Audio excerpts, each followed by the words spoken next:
Hoje eu não tô nem um pouco afim de ser formal, final de semana, não vou ficar no escritório para fazer o vídeo, vou bater um papo de fato informal mesmo, só pra gente desenrolar um assunto que é muito interessante para discutir, já que a preocupação do brasileiro hoje é principalmente com a segurança pública, depois com a saúde, depois com a educação, né? E consequentemente sem educação e sem saúde, o problema acaba afetando a segurança pública, né? Ou seja, é um ciclo. Bem, para te dar um espectro mais ou menos, um negócio bem leve, vamos falar sobre a Amazônia Legal. A Amazônia Legal. A Amazônia Legal tem 778 municípios. Escuta bem, 778 municípios.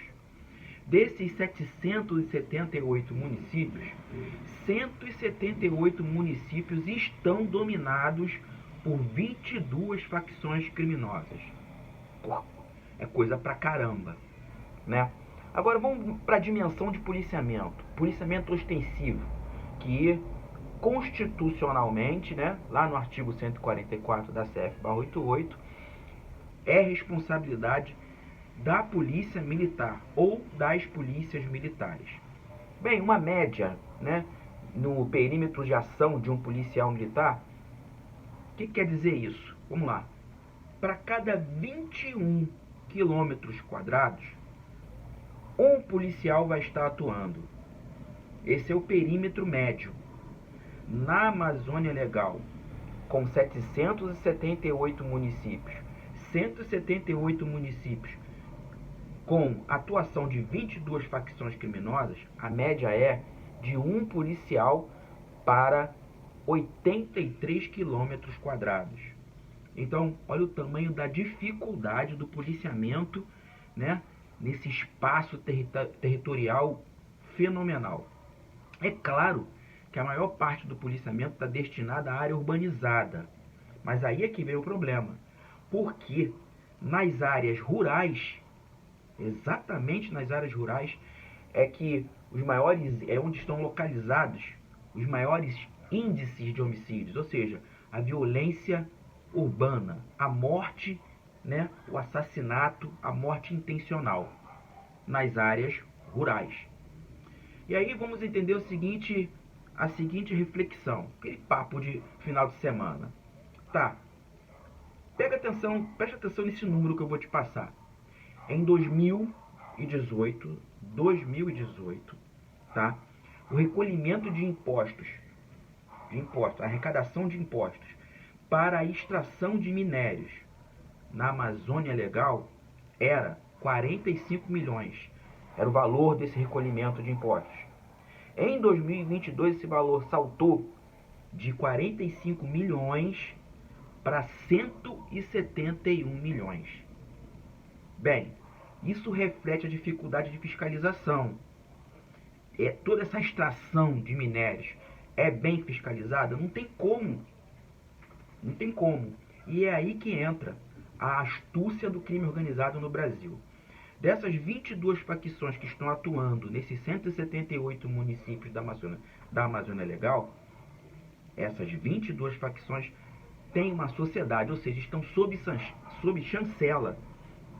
a chancela de duas facções principais no Brasil: o Comando Vermelho, oriundo do Rio de Janeiro, e o PCC, oriundo de São Paulo. Como nas duas rotas que nós temos, né, do tráfico de drogas, principalmente a cocaína e depois as armas. A rota Solimões, que é dominada pelo Comando Vermelho, e a rota Caipira, que é dominada pelo PCC. Essas duas facções têm domínio sobre essas 22 outras facções que estão atuando na Amazônia Legal. E aí eles passaram a prestar atenção na seguinte visão. Eles pegaram a seguinte visão: eles podem desdobrar os negócios deles além do tráfico de drogas. As pistas de pouso para o tráfico de drogas também são utilizadas para atravessar o garimpo, o ouro ilegal. Ou seja, o garimpo ilegal está diretamente relacionado ao tráfico de drogas. Aí você tem a biopirataria. Aí você tem a extração ilegal também de madeira.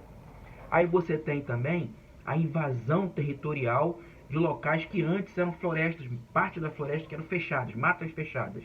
Tudo isso sendo desdobrado pelas facções. Tudo isso partiu do tráfico de drogas e de armas aqui no Brasil.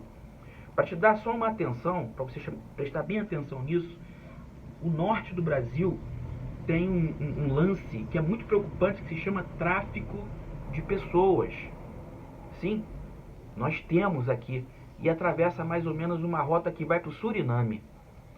Cara, é tão amplo o conceito do crime aqui no Brasil, que o reflexo todo mundo está sentindo atualmente, principalmente na região sudeste, porque é na região sudeste que estão concentradas, né, as lideranças dessas duas facções que ampliaram o seu poder, né, em conjunto com outras facções menores no norte do Brasil, na Amazônia Legal, o Comando Vermelho aqui no Rio de Janeiro e o PCC em São Paulo, que no final das contas eles vão lavando o dinheiro deles com outros negócios que aparentemente são legais e outros que de fato são ilegais, até a ponta. Qual seria essa ponta? Atravessar a cocaína para fora do país, abastecendo o continente africano, abastecendo o continente europeu. Na Antuérpia foi apreendido um porradão de cocaína que a Interpol já sabe que saiu aqui do Brasil por duas rotas. Nós temos uma parte, né, de saída aqui na região sudeste e outra parte de saída, ou melhor, de exportação, olhando bem, falando sobre negócios, né, de exportação de cocaína no Nordeste brasileiro. Essas duas pontas são dominadas, né, por essas duas facções, o Comando Vermelho e o PCC. Bem, o crime não é tão fácil de ser combatido. Agora vamos lá, seria algo para a gente pensar, né? Amazônia Legal, 778 municípios. Só quem faz o policiamento ostensivo, porque é a missão constitucional, é a Polícia Militar, ostensivo. A PRF tem também a missão de policiamento ostensivo nas rodovias federais. Tem um efetivo menor, né, menor ainda que o da Polícia Militar. São aproximadamente 60 mil policiais atuando nesses 778 municípios da Amazônia Legal. É uma missão praticamente impossível. Praticamente impossível. Tem muito território vazio. Não é isso? Então seria necessária uma avaliação lá no Congresso Nacional, né, para colocar de fato a Guarda Municipal como estrutura de policiamento ostensivo no Brasil. E, claro, a gente não vai fazer uma imitação da Polícia Militar, fazer com que a Guarda Municipal seja uma imitação da Polícia Militar, não é isso.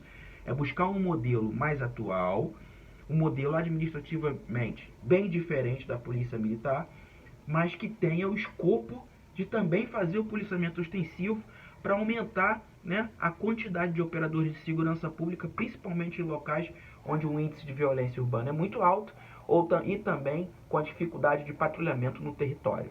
Bem, aquele papo legal do final de semana, bem descontraído, não é a intenção dar uma aula, longe disso, só para a gente poder trocar um pouquinho de informações, independente de polarização política.